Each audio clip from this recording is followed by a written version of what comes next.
لیکن امت نے اس بی بی کے ساتھ جو کیا وہ قابل بیان نہیں ہے۔ یہی خطبہ جو ہم ابھی پیش کر رہے ہیں، اس کے آخر میں جناب سیدہ فرماتی ہیں کہ علی مجھے رات کی تاریکی میں غسل دینا۔ یہ گھرانہ وہ گھرانہ ہے جہاں جس بھی معصوم نے دوسرے معصوم کو غسل دیا، اس غسل دینے والے معصوم کی چیخ بلند ہوئی۔ میں صرف دو مثالیں پیش کرتا ہوں۔ امام باقر علیہ السلام امام سجاد کو غسل دے رہے تھے۔ جب غسل کا انتظام ہوا، جب پانی ڈالنا شروع کیا، امام باقر کی چیخ بلند ہوئی اور غسل کو چھوڑ کر رونا شروع کیا۔ لوگوں نے پوچھا، یا ابن رسول اللہ، آپ نے غسل کیوں چھوڑ دیا؟ کہا، میں نے اپنے بابا کے بدن پر جو زخم دیکھے،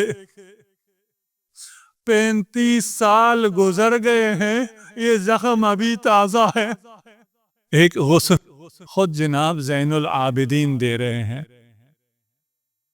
زندان شام ہے، زندان کی تاریکی ہے، زینب ہے اور سکینہ کا جسد ہے۔ سکینہ کے رخسار پر تماچوں کے نشان تو دیکھے تھے، جب غسل دینے کے لیے بدن دیکھا، ایک ننھی بچی جو کئی بار اونٹوں سے گری ہو، اپنی دادی کی طرح سکینہ کے پسلیاں بھی ٹوٹی ہوئی تھی، زنجیروں کے نشان تھے۔ اور آخری جنازہ، بس آپ کی زحمت تمام کر دوں، جب امیر المومنین غسل دے رہے تھے، ایک مقام پر آ کر آپ کی چیخ بلند ہوئی اور نہج البلاغہ میں یہ کہنا پڑا کہ آج کی رات کے بعد علی کبھی چین سے نہ سو پائے گا۔ امیر المومنین، آپ نے ایسا کیا دیکھا؟ میں نے غسل دیتے ہوئے جب پسلیوں پر ہاتھ آیا، ہزارہ کی پسلیاں شکستہ تھی۔ جس کی پسلی شکستہ ہو، جس کی پسلیاں ٹوٹی ہوئی ہوں، کسی سے پوچھ لیجئے گا کہ پسلی ٹوٹنے کا علاج کیا ہے۔ ہاتھ کی ہڈی ٹوٹی ہو تو پلستر کیا جا سکتا ہے، پاؤں کی ہڈی ٹوٹی ہو باندھ کے رکھا جا سکتا ہے۔ اگر پسلیاں ٹوٹی ہوں تو اس کا علاج صرف وقت ہے، اس کا اور کوئی علاج نہیں ہے۔ ہر سانس ایک درد بن جاتی۔ جب امیر المومنین کو وہ سانسیں یاد آئی تو امیر المومنین نے گریہ کیا۔ میرے لیے سخت ہے، ممکن ہی نہیں ہے، کتنا مشکل ہے۔ جانتے ہو، ایک آیت نازل ہوئی، میں کچھ سانس لے رہا ہوں تاکہ بیان کر سکوں۔ آیت نازل ہوئی کہ تم آپس میں جو ایک دوسرے کو خطاب کرتے ہو جیسے، اس طرح رسول خدا کو خطاب نہ کیا کر،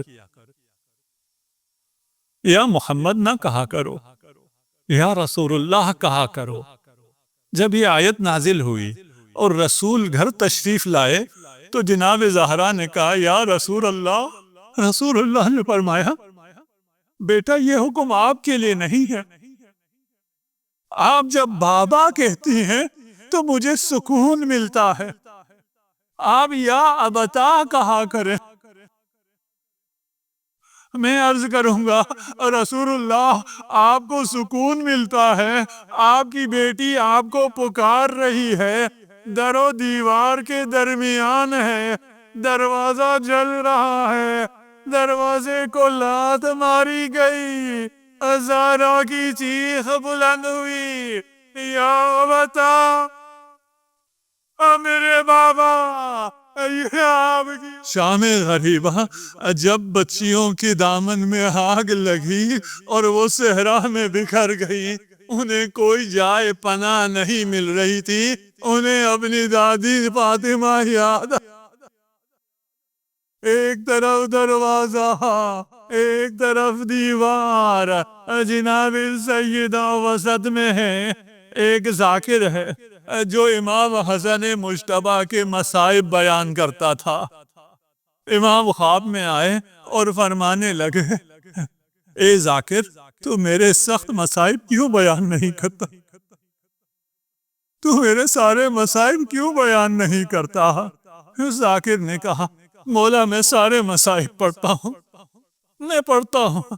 آپ کے جگر کے ٹکڑے کٹ کٹ کر تشت میں آ رہے تھے، میں یہ بھی پڑھتا ہوں آپ کا جنازہ گھر سے نکلا اور واپس گھر آیا، میں یہ بھی پڑھتا ہوں آپ کا جنازہ سفید کفن میں گیا، لال کفن میں واپس آیا۔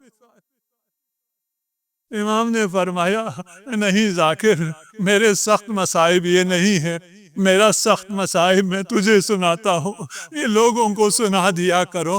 میں جب 7 سال کا تھا، میری ماں در و دیوار کے درمیان،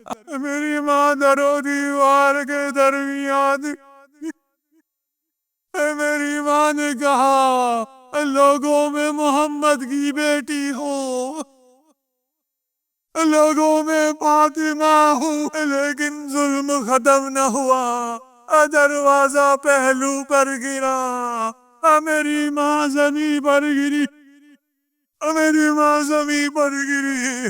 کوئی میری ماں کو بچانے والا نہ تھا، کوئی میری ماں کی مدد کے لیے نہ آیا۔